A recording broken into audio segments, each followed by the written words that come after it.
Boris Johnson emerges from the British elections with a massive mandate. Democrats and Republicans play rock'em sock'em robots during impeachment, and we check the mailbag. I'm Ben Shapiro. This is The Ben Shapiro Show.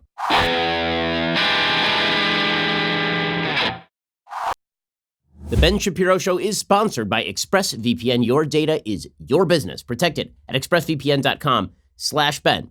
Well, the markets have been going up, and that's great. But there's a lot of volatility in the markets these days. And the fact is that banks control the world money supply. And that means that governments are constantly having to play this game where they're inflating currency or deflating currency. What if you just want like a stable asset to make sure that some of your assets are protected? Well, that would be gold. And the people you should talk to are the people over at Birch Gold. You're a smart investor? Well, now is the time to get in touch with the folks at Birch Gold. Have a conversation with a Birch Gold expert and see if precious metals make sense for your family today. They're putting out an offer I've never seen. It's the Silver Stocking Stuffer event. When you contact Birch Gold Group this month to buy precious metals, once you complete your purchase before December 20th, so time is running out, Birch Gold will send you free silver. It's a great stocking stuffer or Hanukkah gift. Listen, I know the folks at Birch Gold. They've been with me since the very beginning. I've asked them lots of questions. They've given me lots of answers. And you should do the same thing if you're interested in investing in precious metals. They're the people that I trust, and I think that you'll trust them too once you talk to them. Go check them out right now over at birchgold.com, and also text my name Ben to 474747. Again, my name Ben to 474747. When you open your account with Birch Gold Group today, you get free 100% silver. You can even get a copy of their no obligation free information kit. Again, it's a smart thing to diversify, and some of your money should be in precious metals. Text my name Ben to 474747. Claim your eligibility for the special offer today. Text Ben to 474747. Well, Great Britain, slow clap for you. Slow clap for you today, because Jeremy Corbyn, who is a vicious communist anti-Semite, not only lost the election last night, he's going to drop his leadership in the Labour Party, which is just a wonderful, wonderful result. And this was a big gamble by Boris Johnson and the Conservative Party. So Boris Johnson had basically brought Britain to an election on the basis that he didn't have a mandate to push forward with Brexit. Now, 2 years ago, there was a vote on Brexit. Sorry, actually, it was in 2016, so it would have been 3 years ago. There was a vote on Brexit, and the people of Britain decided that they were not going to go along with the EU's overregulation and centralization of power. And this came as a shock to the world media. The world media expected that the Brits, they'd be sophisticated enough to just go along with the EU and the EU's free immigration policies, that Britain would swallow the crow of having to deal with Angela Merkel's individual German immigration policies, and then because of free transport, everybody would be able to move across state lines into Britain, that Britain would be fine with the overregulation from Brussels, every aspect of British life being controlled by unelected bureaucrats in Brussels. And it turns out that the Brits were not okay with that, and they voted that way in the largest single referendum in the history of the nation. Well, ever since then, the government of Britain has been trying to stop Brexit from happening. So Theresa May kept putting forward Brexit proposal after Brexit proposal, but she didn't have enough of an electoral mandate in order to get that done, because members of her own party, some of them thought that the Brexit deal was too easy on the EU. Others of it thought that it was too harsh on the EU. Labour was standing against Brexit. There just was not, she didn't have the numbers. And so she ended up leaving the prime ministership. She was widely perceived not to really want to do Brexit in the first place. And Boris Johnson replaced her, the very colorful former mayor of London. And Boris Johnson took over, pledging that he was going to get Brexit done. And he tried to ram it through. He tried to suspend Parliament at one point in order to shorten the period that Labour would have to stop him from ramming it through. In the end, he was unable to do that, and so he called new elections. It was a risky move, because the fact is that the British people could have said, listen, we're tired of all this Brexit stuff. Let's have a second referendum, and this time we will cut against Brexit, and we will stand with the Labour Party.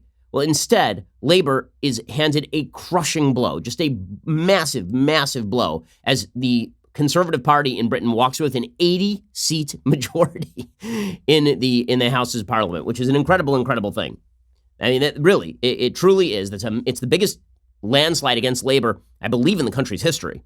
It's this incredible, incredible blow to what is an incredibly powerful party in Britain. And it's not just a referendum about Brexit, obviously, although it was the British people saying, listen, we've said over and over, you guys, you got to get it done. Just get it done. What do we have to do here? Get it done. It was in part that. In part, it was a direct referendum on the leadership of Jeremy Corbyn, who is indeed, as I say, a communist and an anti-Semite who has never met an anti-Semitic dictator he does not love. According to the AP, Prime Minister Boris Johnson's Conservative Party has won a thumping majority of seats in Britain's parliament, a decisive outcome to a Brexit-dominated election that should allow Johnson to fulfill his plan to take the UK out of the EU next month. With 642 of the 650 results declared on Friday, the Conservatives had 358 seats, and the main opposition Labour Party had 203. That is a blowout. A blowout. Johnson said it looked like the Conservatives had a powerful new mandate to get Brexit done. This makes Johnson the most electorally successful Conservative leader since Margaret Thatcher. It was a disaster for left-wing Labour leader Jeremy Corbyn, who faced calls for his resignation even as the results poured in. Meanwhile, the Scottish National Party won almost 50 of Scotland's 59 seats, up from 35. That will embolden their demands for a new referendum on Scottish independence, but Parliament has to go along with that. Parliament is not going to go along with a new referendum on Scottish independence. The centrist pro-EU Liberal Democrats took only about a dozen seats, and Liberal Democratic leader Jo Swinson stepped down after losing in her own Scottish constituency. The Conservatives took a swath of seats in the post-industrial northern English towns that were long Labour strongholds. Labour's vote held up better in London. That was pretty much the only place where Labour held up. The decisive Conservative showing vindicates Johnson's decision to press for Thursday's early election, which was held nearly 2 years ahead of schedule. He said that if Conservatives won a majority, he would get Parliament to ratify his Brexit divorce deal and take the UK out of the EU by the current January 31st deadline. Johnson said the historic election, quote, gives us now in this new government the chance to respect the democratic will of the British people, to change this country for the better, and to unleash the potential of the entire people of this country.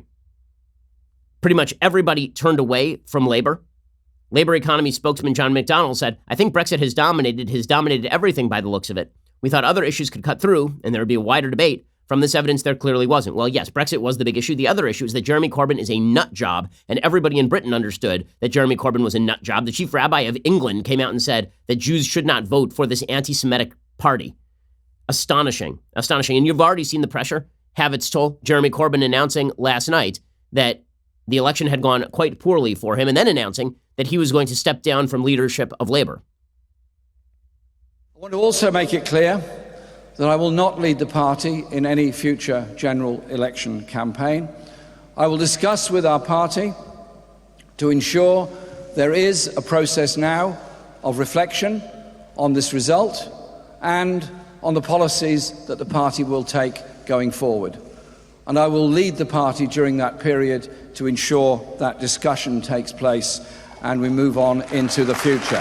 Okay, and everybody cheers. This is in his constituency. So the way that it works in Britain is that everybody who's in Parliament obviously has to be a member of Parliament. So the leader of a parliamentary party has to be a member of Parliament. You have to be elected in your own constituency. So Boris Johnson announced his election victory basically in a congressional district, in the way that it would kind of be the analogy in the United States. It would be as though in Congress, the biggest party in Congress then had a leader, and that leader's party, the party leader ended up becoming president of the United States. It's sort of like that in Britain. That's how the parliamentary system works. So that means that everybody is announcing from their congressional district or from their constituency. In this case, what was wonderful about that video where Jeremy Corbyn is announcing that he will no longer lead the Labour Party in general elections, a couple of things are wonderful about this. One, Britain has this incredibly great tradition where all it takes is basically 50, I think it's like 50 pounds or 500 pounds or something. I think it's 500 pounds in order to stand for Parliament. If you do, then you get to stand on the stage as the parliamentary election results are read. So behind behind Jeremy Corbyn is standing a dude in a white coat and a goofy hat, which is pretty spectacular. And behind Boris Johnson, by the way, in his constituency, was Lord Buckethead and Elmo, which is always wonderful because, honestly, democracies shouldn't take themselves that seriously. Human endeavors are all ridiculous, and this is just proof of it. But the best part of this is the Jewish guy in the yarmulke, who presumably was campaigning with the Conservative Party, who is standing behind Boris Johnson and smiling broadly as Jeremy Corbyn announces that he's not going to be leading the Labour Party. And good for the Brits for rejecting this piece of garbage, Jeremy Corbyn. And he is awful in every possible way. He is awful. Not only is he basically a communist on policy, but he happens to be a vicious anti-Semite, and he has for years. Liam Hoare had a piece in the tower.org back in 2015 describing how Corbyn hobnobbed with anti-Semites. Corbyn said in 2009, quote, "It will be my pleasure and my honor to host an event in Parliament where our friends from Hezbollah will be speaking. I've also invited friends from Hamas to come and speak as well. Unfortunately, the Israelis would not allow them to travel here, so it's going to be only friends from Hezbollah." And Corbyn then said he didn't mean that they were just his friends. He just meant like friends collectively.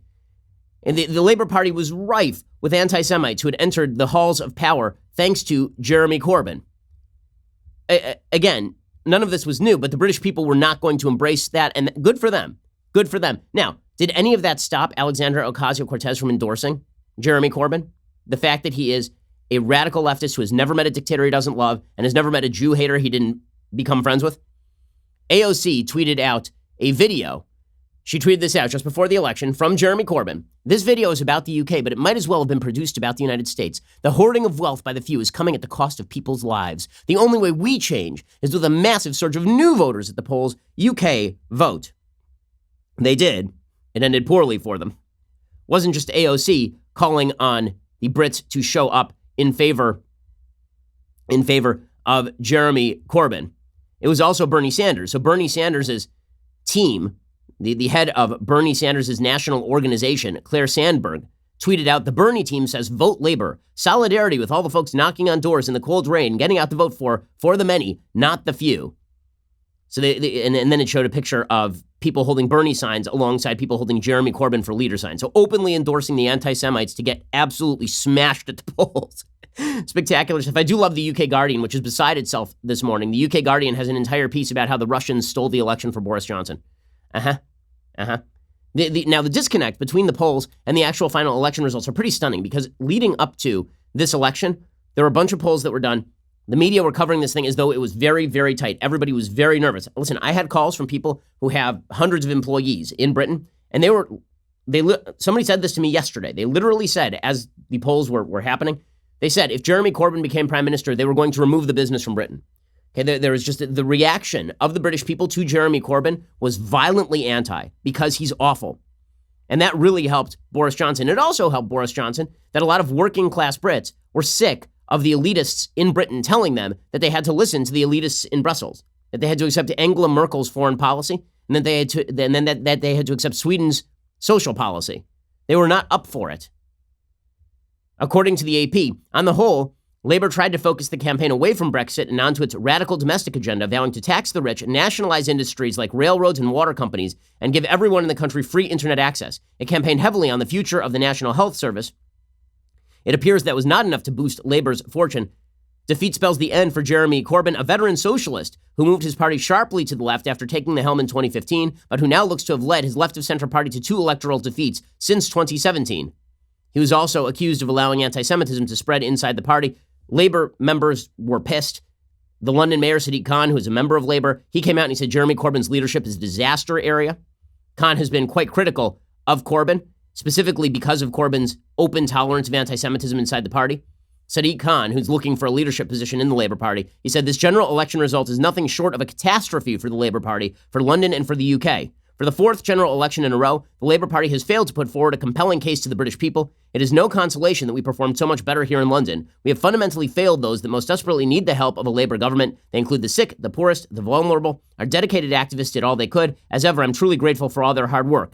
And then he just goes right after Corbyn with a steak knife. If we are truly honest with ourselves, we knew in our hearts that Jeremy Corbyn's leadership was deeply unpopular with the British people and that we were extremely unlikely to form a Labour government last night. Labour's shocking and repeated failure to tackle anti-Semitism. Okay, this criticism is coming from inside the House. And I'd just like to make a note for the Democratic Party in today's America. Guys, you could do the same thing to the anti-Semites in your own party. You could say, Ilhan Omar and Rashida Tlaib, you're not helpful. By the way, it is worth noting that Rashida Tlaib, there's that Jersey City anti-Semitic shooting, which, by the way, could have been so much worse. When I say it could have been so much worse, 6 people died, 4 people who were good, and the 2 shooters. The shooters apparently were actually aiming for the site next door where there were 50 school-aged children studying upstairs, Jewish kids. They actually shot at the door, and then when they couldn't get in the door, they went into the kosher supermarket and shot that place up. Rashida Tlaib had tweeted out how terrible the shooting was and blamed it on white supremacists. Then it turns out it was black Hebrew Israelites. And then she deleted the tweet. She has not tweeted anything about Jersey City. I believe AOC has not tweeted anything about Jersey City. Ilhan Omar, my understanding is, has not tweeted anything about Jersey City. You know, if you guys in the Democratic Party don't want to go the way of Labour, then perhaps you ought to consider tossing the radicals out of your own party. Good for Sadiq Khan. He says Labour's shocking and repeated failure to tackle anti-Semitism and our inability to put forward a credible and believable set of priorities for governing have made a major contribution to the scale of this defeat. Brexit has accelerated a fundamental shift in British politics and rewritten our political map, the full extent of which is not yet fully understood. However, Labour now stands more politically and culturally removed than ever before from many of the people our party was formed to represent, and that means asking ourselves some very difficult questions. The next 5 years are full of grave challenges. We'll leave the European Union on Boris Johnson's terms. Our union with Scotland is in peril. We'll face damaging and far-reaching changes to our economy and public services from this hard-right Tory government. The Labour Party will have to change fundamentally in order to rise to these challenges and confront the new political reality that we face. Jeremy Corbyn has said he will stand down. This simply must now happen quickly. But the changes we have to make will not end with his leadership. That is damn well true. Okay, it's not just going to be Jeremy Corbyn. The entire Labour Party has to be purged of the communists and the anti-Semites if they wish to be competitive again. It is good for Western civilization that Western parties not embrace communism and Jew hatred. So, very good result from Britain last night. I'll explain in just 1 second what I think this means for the United States, because people are taking lessons away from this in the United States. We'll get to that in just 1 second. First, let's talk about how easy it is to rack up credit card debt. So the fact is that especially you're going shopping this holiday season and somebody says, open the brand new credit card and you'll get a 20% off deal. And so you're like, okay, I'll open the brand new credit card. Next thing you know, not only have you opened the brand new credit card, you've overspent on the brand new credit card and now you can't make the payment. And now you've entered the world of the credit card companies where you're getting charged those 20% monthly rates, the crazy rates where you can't pay it off and suddenly the accrued interest outnumbers it outweighs the actual amount that you'd spent on the credit card. Well, there's one way to get out of this, and that is be responsible and refinance that debt right now. One of the people, the folks helping you right now, lendingclub.com. With Lending Club, you can consolidate your debt or pay off credit cards with one fixed monthly payment. Lending Club has helped millions of people regain control of their finances with affordable fixed-rate personal loans. No trips to a bank, no high-interest credit cards. Just go to lendingclub.com. You can tell them about yourself and how much you want to borrow and pick the terms that are right for you. If you're approved, your loan is automatically deposited into that bank account in as little as a few days. Go to lendingclub.com/Ben. You got to get out of debt. Okay, you do not want that debt to dog you the rest of your life. Go get out of debt right now. Go to lendingclub.com/Ben. Check your rate in minutes, borrow up to 40 grand. That's lendingclub.com/Ben. Lendingclub.com/Ben. All loans made by WebBank, member FDIC, equal housing lender. Okay, so what does this mean for the United States? Well, a lot of conservatives today are saying a few things. One, the disconnect between the press and the people in Britain is just as large in the United States. So the press in Britain cannot believe this. Cannot believe this. I mean, if you look at the UK Guardian today, the Guardian is just beside itself. Again, they printed an article in the UK Guardian today in which they suggested that Boris Johnson had won because the Russians helped him cheat. I mean, this is one of my favorite articles. The headline over at the UK Guardian, which is sort of the equivalent of, in Britain, The Nation, maybe. They say, winners and losers, few bright notes on a grim night for Labour. Yes. So the media in Britain is very much disconnected, especially the mainstream media in Britain, very much disconnected from the people. And so they can't believe that a lot of the Labour strongholds, those white working class strongholds in the north of England, voted in favor of the Conservative Party. Now, one of the big factors here is that Nigel Farage made the correct decision to get out of the way. So Nigel Farage's Brexit party was slated to win some of these seats. And he went to Boris Johnson, and it was obvious that Johnson, in order to get Brexit done, needed that the votes that were going to go to the Brexit party to go to the Conservative Party. Farage did the right thing, stepped out of the way, and now Brexit is going to get done. So good for Nigel Farage. So the media disconnect is very similar to that in the United States. The media in the United States cannot believe that there is a single human being in the United States who would vote for Donald Trump. And that means that some of the polls are probably a little bit wrong. Okay, the polls on this thing were not particularly good. The polls on Trump may not be all that great. Now, I'm not a person who discards poll data wholesale. I think you got to take it for what it's worth. But when you talk to conservatives, when pollsters call them, sometimes they just don't answer the questions the way they honestly believe because they're screwing with the pollsters, because they don't trust the people asking the poll questions. Very often, poll numbers are a referendum on the people who are asking the questions more than a referendum on the subject of the questions. So there is that. The other thing is that the populist appeal of Boris Johnson is not off-putting to people. People in the British media thought, okay, this Boris, he acts like a clown, Boris Johnson. He drives like trucks through walls and the truck is labeled Brexit on it. Very Trumpian kind of stuff. Now, there is a difference between Boris Johnson and Donald Trump, which is that Boris Johnson is an actual classic scholar. Like Boris Johnson is a quasi-philosopher. If you actually sit down and talk with Boris Johnson, dude is incredibly bright. That's not to say Trump is stupid, but Johnson is a quasi-intellectual. Okay, with all of that said, his affect is very much like Trump's.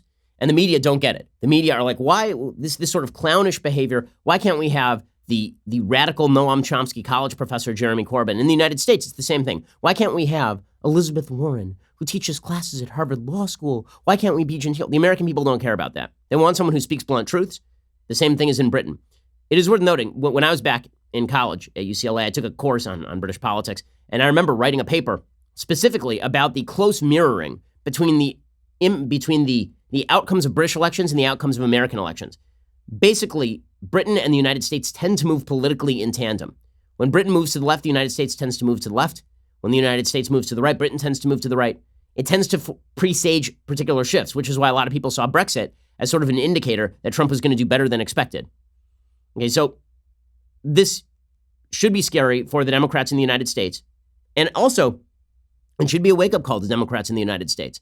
It should be a wake-up call that when you guys skew too far to the left the same way that Jeremy Corbyn skewed too far to the left, you are going to leave the public behind.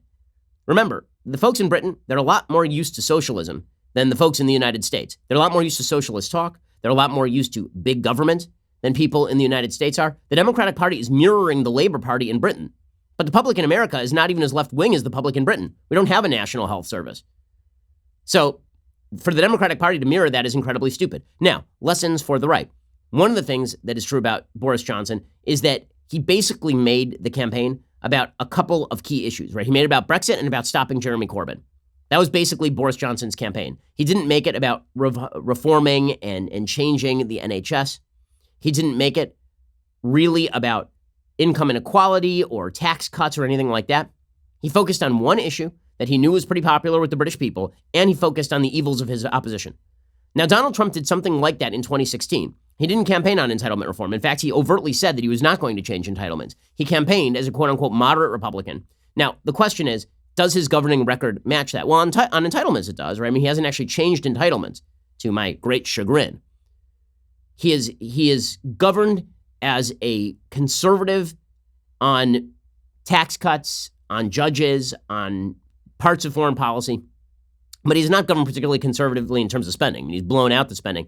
And so you could see Trump running a very similar campaign, pointing to the radicalism of the left and then pointing to his economic record and saying, do you want that economic record to continue or not? Well, for him, that means that the best thing that could happen is that Elizabeth Warren becomes the nominee, or Bernie Sanders, who has overtaken Elizabeth Warren in national polling, becomes the nominee. It's the reason why, and Joe Biden knows this, right? This is why Joe Biden today, in the aftermath of this thing, is saying, look at Britain. Do you really think that the Democrats are going to be able to nominate their own Jeremy Corbyn and that guy's going to win in the United States?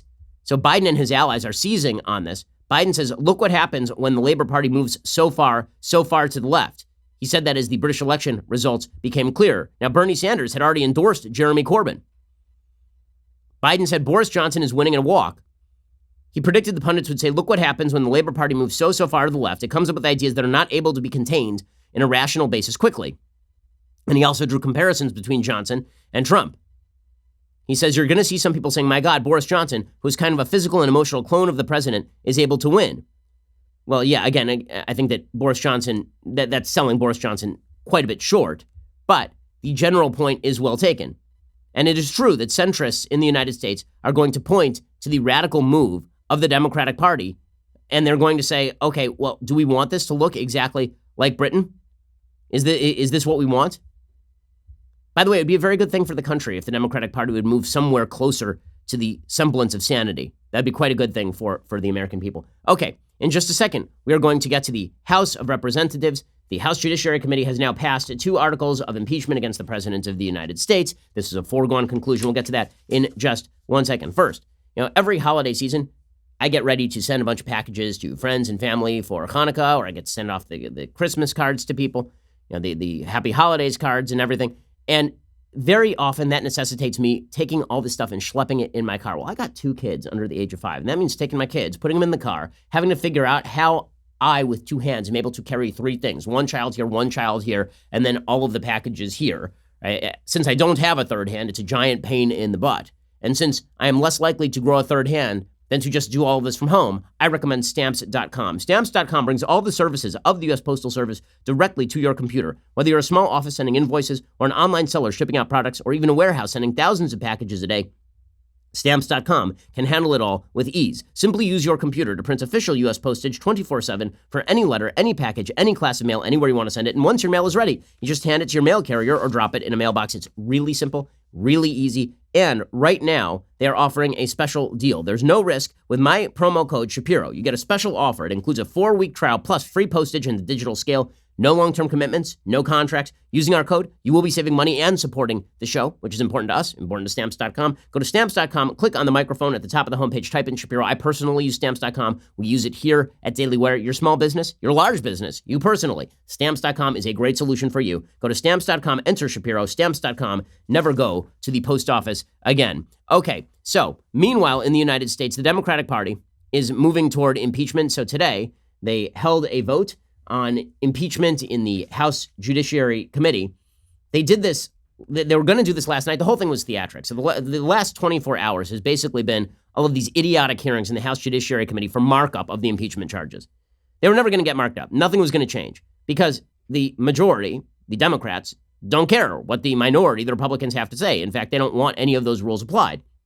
And so this hearing turned into a quite entertaining, if completely useless, spectacle in the stupidity of these impeachment hearings generally. So this morning, the House Judiciary passed the impeachment vote along completely partisan lines. Here's what that sounded like. Mr. Chairman, there are 23 ayes and 17 noes. The article is agreed to.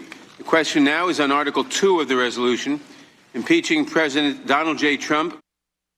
Unbelievable. So again, this is a bipartisan effort. Clearly, the Democrats are just worried about the constitutional implications of Trump's behavior. Now, the Republicans are going nuts over this, and they're going nuts in very colorful fashion. Mitch McConnell, who is the turtliest of turtles, right? I mean, Mitch McConnell is not somebody to overstate the case. He says, listen, this is not happening. There's no chance that Trump is removed.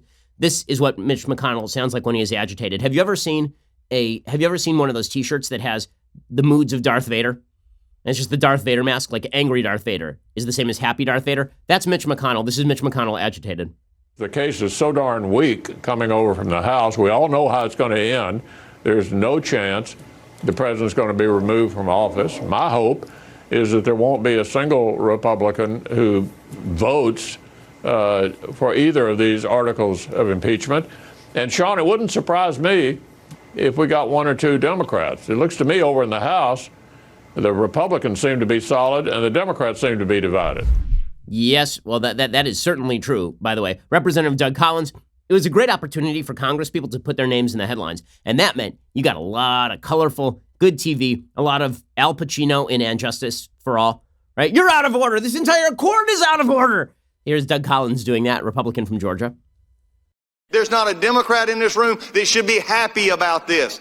The solemnity should be on the death of this committee's process and procedures.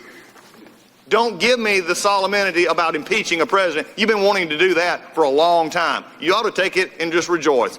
Go at it, because this is what you wanted. Okay, Jim Jordan did the same thing, the congressperson from Ohio. He said this process is rigged and rushed. Okay, so what we have here are two cases that you're about to see. One is the Republicans saying this process is ridiculous. This was all about you guys going after Trump. And then the Democrats saying, yeah, it kind of is. So here's Jim Jordan. You have a rigged and rushed process when you don't have the facts. You have a rigged and rushed process when you can't accept the will of the American people. And of course, you have a rigged and rushed process when you're afraid that you can't beat the president at the ballot box. Okay, and that last part is indeed the case. The Democrats are rushing the process because they think that Trump is likely to win. And given prevailing trends, and as we'll explain, given some of the late actions of President Trump in even the last week, Trump's odds of winning are going up fairly dramatically. We'll get to why that is. We'll get to the Republicans versus the Democrats going at each other's throats.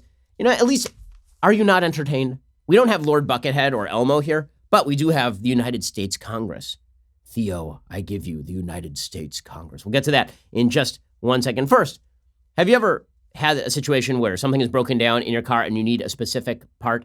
This has happened to me before. And then I head on over to like AutoZone, or I head over to one of the other auto parts stores, and I go there and they don't have the right part. And so I have to schlep this dying car over to another store and they don't have the part either. And I think to myself, okay, well, you know, how can I get the part that I actually need without leaving my home? I'm an interwebs person. Well, rockauto.com knows that you too are an interwebs person, and that means that you should be looking at rockauto.com if you got a problem with your car. Rockauto.com is a family business serving auto parts customers online for 20 years. Head on over to rockauto.com, shop for auto and body parts from hundreds of manufacturers. They've got everything from engine control modules and brake parts to tail lamps, motor oil, even new carpet. Whether it's for your classic or your daily driver, get everything you need in a few easy clicks delivered directly to your door. The rockauto.com catalog, really, really easy to navigate. You can quickly see all the parts available for your vehicle and filter by brands, specifications, and prices. Get the exact part delivered to your house so you're not trying to schlep a broken down car to 7 different auto parts stores just to get a part that isn't exact. Best of all, prices at rockauto.com are always reliably low, the same for professionals and do-it-yourselfers. They've got great selection, reliably low prices, all the parts your car will ever need. rockauto.com. Head on over to rockauto.com right now. See all the parts available for your car or truck. And write Shapiro in their How Did You Hear About Us box so they know that we sent you. Again, rockauto.com. And please remember, write Shapiro in their How Did You Hear About Us box because that helps them know that you heard about them on the show. Alrighty, we're going to get back to the battle between the Democrats and the Republicans. And then there is this insane piece in the Washington Post that, like, there is no way that this piece would ever be written about a group other than Jews. No, I mean, no way. No way. We'll get to that in just one second. First, it is that glorious time of the week when I give a shout out to a Daily Wire subscriber. Today, it's Instagrammer Ben Widdowson, who's doing his best to change minds on a very important subject. In the picture, Ben is taking a swig from his majestic Leftist Tears tumbler as he sits in the hallway of his high school, engaged in a very worthwhile and civil debate. The caption reads, "Round 1 of I'm pro-life, change my mind," was a success. Thank you to PHHS conservatives for letting me run this table and voice my opinions, everyone who debated to watch, and everyone who showed up to watch, and everyone who debated me, even if we disagreed. I can't wait for round 2. Can't wait to hear more opinions. Hashtag Leftist Tears Tumblr. Civility and conversation. Excellent job, Ben. Hope round 2 goes just as well, and enjoy those leftist tears. Thanks for the pick. Keep up the good work. So, why should you subscribe? Because you too can have that Leftist Tears Tumblr. And right now, by the way, let me remind you that you are able to get a subscription at Daily Wire for 25% off. Why should you do that? Not only do you get this show and 2 additional hours, but you get discounts on all sorts of great stuff. You get to have AMAs with me, right? You can ask me questions. You can be in our mailbag, which we're going to do, right?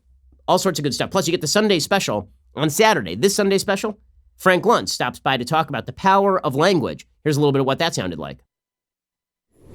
I've already been in 30 states. I got another 3 or 4 more to go before we reach New Year's. And I do know how mad we are. I do know how this ugliness, this damn desire to be heard, not to listen, not to learn, but to be heard, how it's undermining so many things, and it doesn't have to be this way. Alrighty, so it's a great interview. I think you'll really enjoy it. Really pretty fascinating. We go through all the Republican candidates, the Democratic candidates, everybody. It's really good. You get all of those things early. You get all sorts of special privileges when you become a member. Also, the Daily Wire store on Amazon, the perfect place for your holiday shopping needs. From our classic Facts Don't Care About Your Feelings shirts, which now 15% off, to our hugely popular Zero Bark 30 shirt, and now our brand new Santa Trump's Hoax sweatshirt. You can check that out. Merry Christmas. You'll find plenty of goodies to make this the best gift-giving season ever. And if you buy this week, your orders will arrive just in time for Christmas. So head on over to dailywire.com. Check out our Amazon store. Let the shopping begin. And again, if you're not already a subscriber, you're missing out. Go to dailywire.com/subscribe for as little as $10 a month. You get our articles ad-free, access to all of our live broadcasts, our full show library, select bonus content, our exclusive Daily Wire app. Pretty great feature if you have not checked it out yet. We are the largest, fastest growing conservative podcast and radio show in the nation.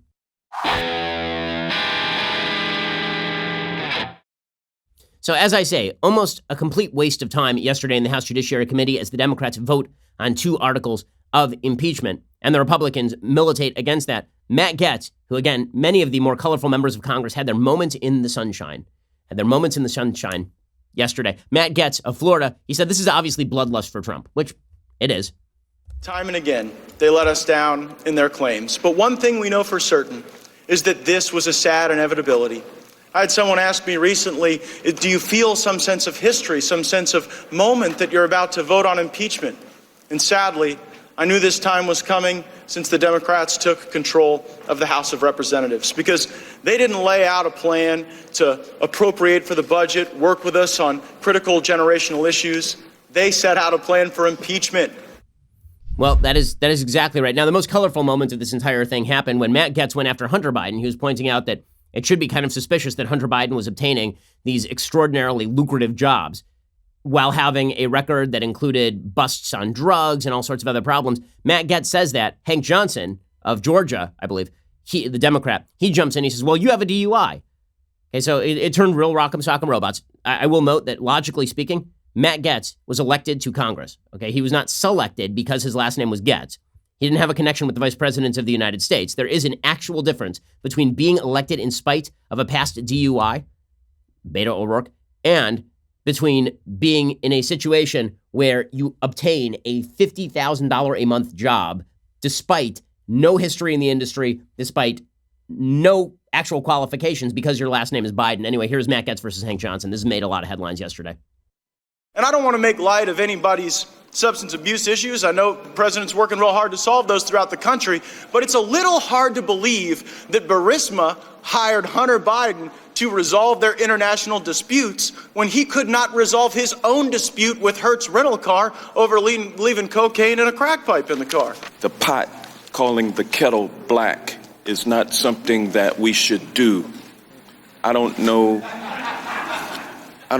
what members, if any, have had any problems with substance abuse, been busted in DUI.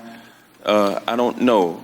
But if I did, I wouldn't raise it against anyone on this committee. I don't think it's proper. Okay, so is that really, is that really a fair hit? The answer is, of course, it really is not, but that made a lot of headlines because people standing up to each other. Okay, so all of this is just for sham. Everybody understands this is just for show. The Democrats were going to ram this through no matter what. Nancy Pelosi was specifically asked yesterday, why, if you are so confident that Donald Trump committed an act of bribery here as the basis for impeachment, didn't you just include bribery as one of the impeachable charges? The obvious answer, they don't have the elements, meaning they don't have the evidence. Nancy Pelosi just skips right on by that, just slides right on by the question. I myself am not a lawyer. Sometimes I act like one. Not as often as I act as a doctor. I practice medicine on the side without benefit of diploma, too. This is a decision that was recommended by our working together with our committee chairs, our attorneys, and the rest. So the articles are what they are. They're very powerful. They're very strong. And they are a continuation of a pattern of misbehavior on the part of the president. Very powerful and very strong, and also have no actual criminal charges attached to them. So strong, so powerful. What's the real reason Nancy Pelosi is doing this? Well, she let the cat out of the bag yesterday. This is clip 21. She explained, because we don't like Trump. Because we haven't liked him for 2.5 years. Here's Nancy Pelosi talking about this. Criticisms of the process has been the speed at which the House Democrats are moving. If this is, but seriously though, seriously. It's been going on for 22 months, okay? 2.5 years, actually. There has been some criticism, though. Okay, so it's been going on 2.5 years? In what sense? How? Only if you believe that he's been impeachable since day one. So she just let the cat out of the bag. The entire thing is a sham. Now, why are the Democrats so focused in on impeachment? They keep just saying it out loud. They're saying the quiet part out loud. Basically, they're focused on impeachment because they believe they're going to lose in 2020. And if they don't impeach, Trump will win. And if they do, and if Trump does win and is not impeached, they're going to claim that the election was stolen.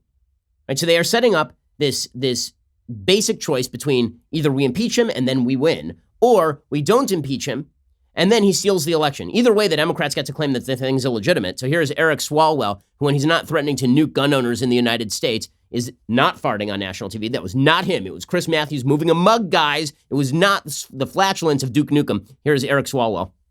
We have pattern evidence that not only Donald Trump acts corruptly, but that when you show courage and act against him, you can stop him. It's actually the only way to extinguish his corrupt ways. If unchecked, my colleagues, Donald Trump does not get better. He gets worse. He gets more corrupt. And we can't wait till the next election to hold him accountable. Not when he is trying to rig the next election. Okay, meanwhile, Hakeem Jeffries saying the same thing. He says, Americans, this is so self-defeating. He says, Americans should decide elections outcomes. So we're impeaching. So why not wait till the election? The implication, obviously, is that if there is an election in 2020 that involves Donald Trump, it will not be legitimate. This is such a bad game Democrats are playing. They're outright saying we can't beat Trump at the ballot box, we fear, and thus we are just going to push forward with impeachment. Who should decide the outcome of our elections? Is it the Russians, the Chinese, the Ukrainians, or the American people? It should be the American people. And that's why we're here at this moment. And so let's have a serious discussion about it and stop attacking Americans who refuse to bend the knee to this president. Okay, so we can't have a dictator. We have to have elections. Also, we're going to throw this guy out so we can't have an election referendum on him. Karen Bass also let the cat out of the bag, the congresswoman. She says, listen, you know what? If Trump wins again, we'll impeach him again. We'll just keep impeaching him. Is anyone under the wild misimpression at this point that the Democrats care at all about the basis upon which they are impeaching Trump? Is it clear to you that they're doing this because they fear him in 2020? Because they've been talking about impeaching him since day one. Pelosi just said they've been working on this thing for 2 years, for 22 months. Here's Karen Bass. Yes, but I don't think it would be exactly the same. And here's why. Because even though we're impeaching him, now, there's still a number of court cases. There's a ton of information that could come forward. For example, we could get his bank records and find out that he's owned 100% by the Russians. So you are absolutely right in your scenario. But the only thing I would say slightly different is that it might not be the same articles of impeachment because the odds are we'd have a ton more information. Okay, so this thing is not going to end, right? It's never going to end. They're just going to keep trying to impeach Trump, according to Karen Bass. How seriously should we take all of this? I take it about as seriously as Democrat Congressman Cedric Richmond, who apparently was watching golf in the middle of the impeachment hearings yesterday. I take it with the same level of thrill as this congressperson. Mr. Neguse votes no. Ms. McBath? No. Ms. McBath votes no. Mr. Stanton? No. Mr. Stanton votes no. Ms. Dean? No. Ms. Dean votes no. Ms. McCarcel-Powell? No. Ms. McCarcel-Powell votes no. Ms. Escobar? No. Ms. Escobar votes no. As the vote is going Mr. on, Collins? as the vote is going on, he's watching golf.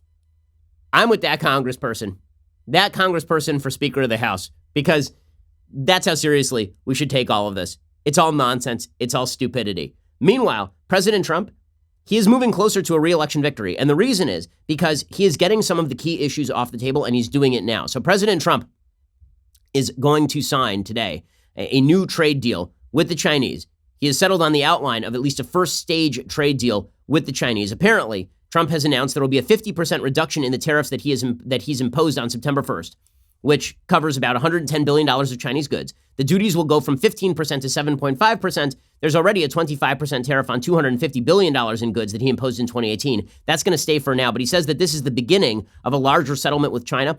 The de-escalation with China, well, it may not actually be great policy in the long run because the United States needs to be confrontational with China in order to get them to do what we want, in order to get them to liberalize. They've been retrenching. They've been using the free markets to enrich themselves and then to use that against the free markets and then to use that against free countries. Okay, well, it may be better policy to treat China as an overt enemy at this point. In terms of Trump's reelection, if he does that, there's a better chance that the Chinese sink the economy by selling some of America's bonds on the open market a month before the election, tank the economy, and throw it to whoever the Democrat is. So Trump ironing out this thing, or at least de-escalating before the election, is quite smart politically. It's what he needs to do. According to the New York Times, the United States has settled on final terms of a partial trade deal with China. Several people familiar with the negotiations said a development that could ease tensions between the world's largest economies just days before the long-running trade war is set to escalate. Trump met with top economic advisors on Thursday afternoon at the White House, where the president agreed to significant reductions on tariffs he has placed on $360 billion of Chinese goods in return for China's commitment to purchase American farm products and make other concessions. As part of the agreement, the president is expected to announce he will delay or cancel tariffs on $160 billion of consumer products from China that were scheduled to go into effect on Sunday. Trump had foreshadowed this Thursday morning. He tweeted, getting very close to a big deal with China. They want it, and so do we.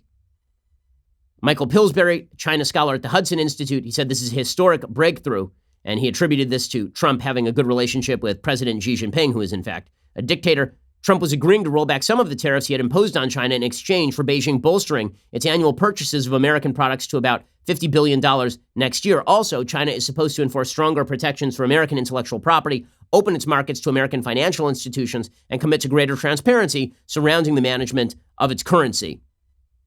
So that's a good deal for President Trump, at least insofar as the politics. It's good for the economy as well. Free trade is always better for the economy. On a foreign policy front, is it a great idea to make deals with China?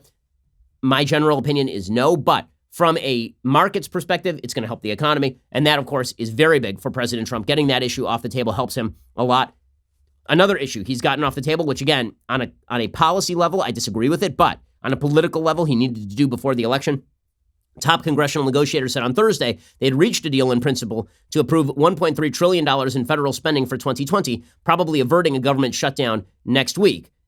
Now, the Republicans keep making these deals with Democrats to spend up the wazoo. They never take a strong position on spending, and that's terrible. It's also terrible the American people are not ready to take strong positions on spending and are much more sanguine about spending $1 trillion into the red every single year than they would be about making any cuts to the programs that would actually require the cuts in order to get us close to fiscal sanity. With that said, a government shutdown would not be good for President Trump leading up to the election, so that's another domino that he has knocked down in advance of the election. Also, Trump, following the Boris Johnson model, he is now embracing more big government policies. Now, Boris Johnson is not a small government guy. He's a big government guy. It's just that compared to labor, he's a small government guy. Trump is sort of the same in the United States. Trump yesterday came out in favor of paid family leave, a policy which really should be left to the private sector. But again, he is trying to aim directly at those suburban moms that he has lost because of his personality. So here's Trump pushing that yesterday. But American families are coming first. With more women working today than ever before, we now have a historic opportunity to enact long overdue reforms. It's time to pass paid family leave and expand access to quality.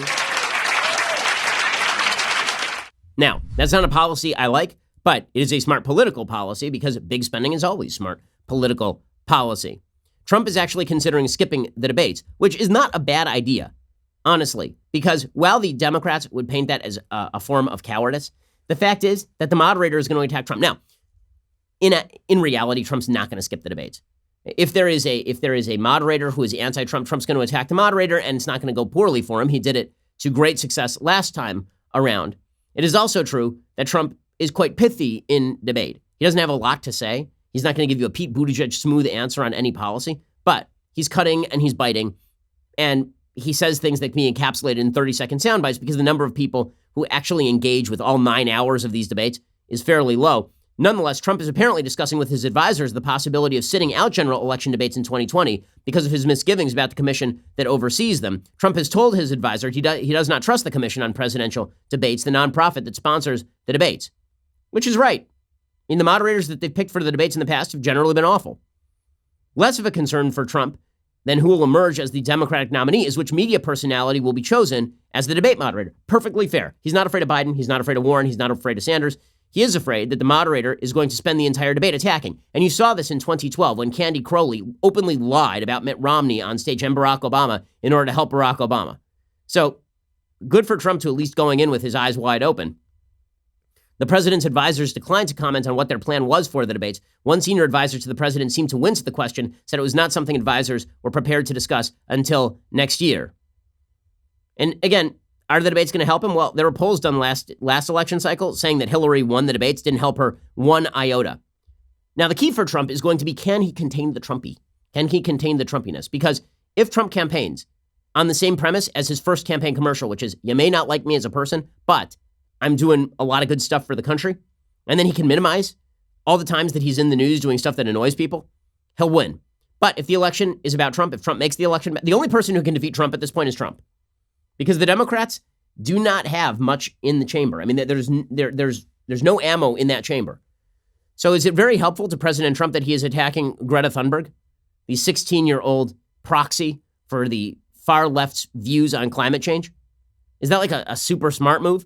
So yesterday, Trump tweeted out, "So ridiculous. Greta must work on her anger management problem, then go to a good old-fashioned movie with a friend. Chill, Greta, chill." Now, listen, do I find that funny? Yeah, I do, because she's a public figure. And the fact is that her outrage has been the subject that has launched 1,000 think pieces. And then the Trump campaign put out a graphic of the Time Person of the Year. It was a picture of Greta Thunberg standing by the ocean. They took Trump's head and then just pasted it onto Greta Thunberg's body. And then it says, Donald Trump, the power of promises kept. The CNN, of course, went nuts over this. Why would Trump attack Greta? Because Trump always attacks, because that's what he does, man. And listen, for you guys to play shock at this point is just silly. We all get it. Is it smart politically? No, it's not particularly smart politically, but it is very Trumpy. Now, as I say, if Trump would like to win, then the best thing that he can do at this point is to minimize the Trumpy, because we all get it, right? Everybody who likes that likes it. There's nobody in the middle who's like, yeah, you know what? Now that he tweeted out a picture of himself with his head on Greta Thunberg's body, totally in. Before, I was on the fence. Now that we have that picture of Trump's head on Greta Thunberg's body, I've totally changed my mind. I'm voting Trump all the way. I don't think so. That doesn't mean you gotta make the goofiness completely go away, but you have to channel it toward a purpose. You got to channel the goofiness toward a purpose. This is what Boris Johnson did very well in Britain. He was running, again, small bulldozers through walls with a big sign that said Brexit on it. Like, Donald Trump could do that sort of thing and enjoy it, and it would work for him, but it's got to be connected with policy. It can't just be him being like, Greta Thunberg's the worst, she's the worst, anger management. Like, I don't see a purpose to that. Okay, time for a thing that, you know what? Enough things I like. We're going to do a thing that I hate. There is an insane piece at the Washington Post today, a fully crazy piece at the Washington Post today. The way that the Washington Post and the New York Times cover anti-Semitism demonstrates how they do not take anti-Semitism seriously in an incredible, obvious way. So the New York Times has a piece today in which they quote a bunch of Reform rabbis who don't know a lot about Judaism or care much about Israel, talking about how President Trump signing an executive order to defend Jews on campus is very, very bad. Shocker there. That's what the New York Times does. The Washington Post has an even more incredible piece. It's a reported piece by Wesley Lowery, Kevin Armstrong, and Deanna Paul. And it's titled, Jersey City Grapples with Ramifications of Shooting at Kosher Market. The entire piece is about the roiling tensions inside Jersey City that led to the shooting of a bunch of Jews at a kosher supermarket. And what could have been much worse, as I mentioned earlier on the program, there's tape that now shows that these shooters were attempting to break in next door, and there were 50 school children upstairs. So this thing could have been a Sandy Hook-style massacre by Black Hebrew Israelites against Jews. Well, the Washington Post prints a piece that they would never print about anything else. If there were after Charleston, after the South Carolina massacre in a black church by a white supremacist, would there ever have been a piece about the roiling racial tensions that led to so much white anger? After the El Paso shooting, would there have been a piece about how increased Hispanic immigration had led the white population to increase its anger and led to additional conflict? Of course not, because everybody understood that white supremacist shootings are evil and unrepresentative of the surrounding population, but, and certainly are not justified by anything that is happening in the world. But this piece from the Washington Post basically attempts to lend justification to the shooting. It's pretty astonishing. Here's what it says. The JC Kosher Supermarket sits on a block that appears the portrait of an American cultural melting pot. Across the street is a Catholic parish. A few storefronts away in one direction is an African hair braiding salon, in the other a mosque. The entire block rests a few miles from Ellis Island, settled in the shadow of the Statue of Liberty. Yet the market and the ultra-Orthodox families that frequent it also nods to a more complicated, if equally American story, that of a poor black community that after decades of underinvestment has seen a wave of redeployment and new arrivals. Remember, this is an article about the murder of Jews at a kosher supermarket by Black Hebrew Israelites. That's what this article is about. Okay, and can you imagine that sentence?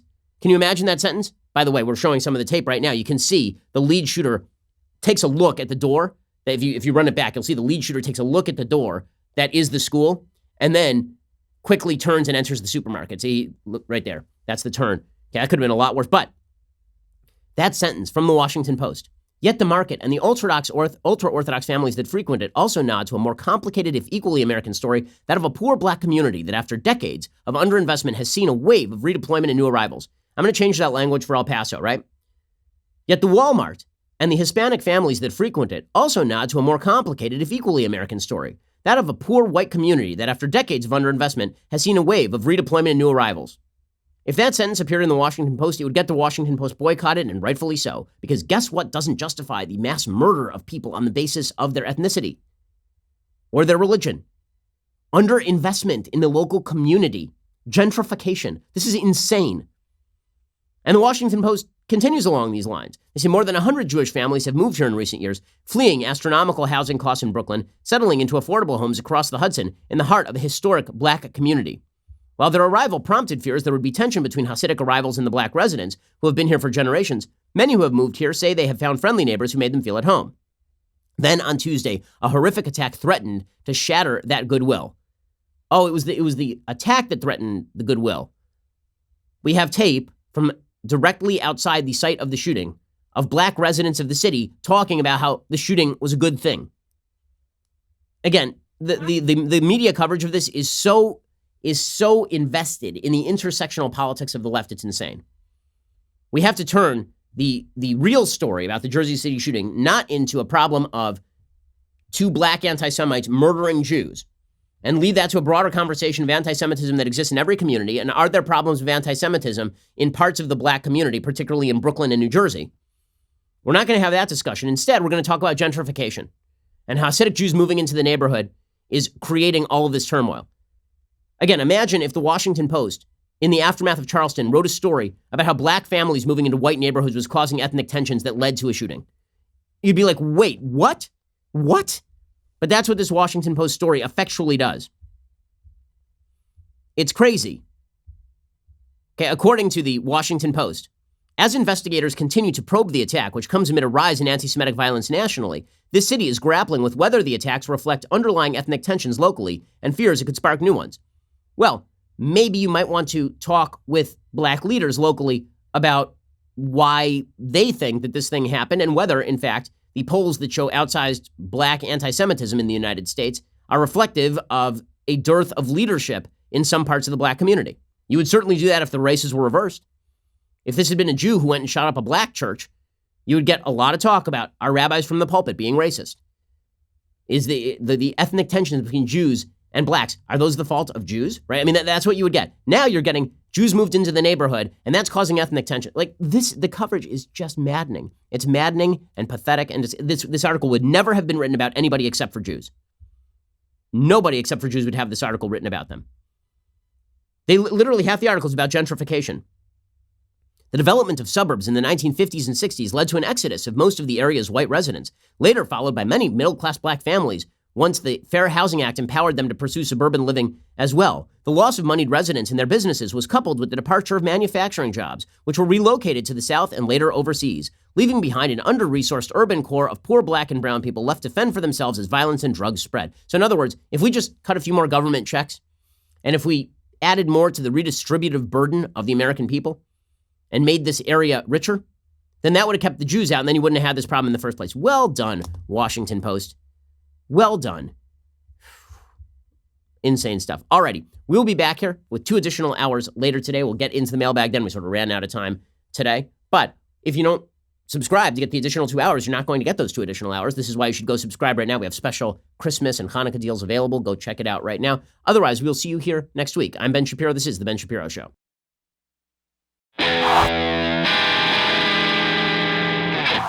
The Ben Shapiro Show is produced by Rebecca Dobkowitz, directed by Mike Joyner, executive producer Jeremy Boring, senior producer Jonathan Hay, supervising producers Mathis Glover and Robert Sterling, technical producer Austin Stevens, associate producer Colton Haas, assistant director Pavel Wydowski, edited by Adam Sayevitz. Audio is mixed by Mike Coromina. Hair and makeup is by Jesua Olvera. Production assistant Nick Sheehan. The Ben Shapiro Show is a Daily Wire production. Copyright Daily Wire 2019. On the Matt Walsh Show, we're not just discussing politics. We're talking culture, faith, family, all of the things that are really important to you. So come join the conversation.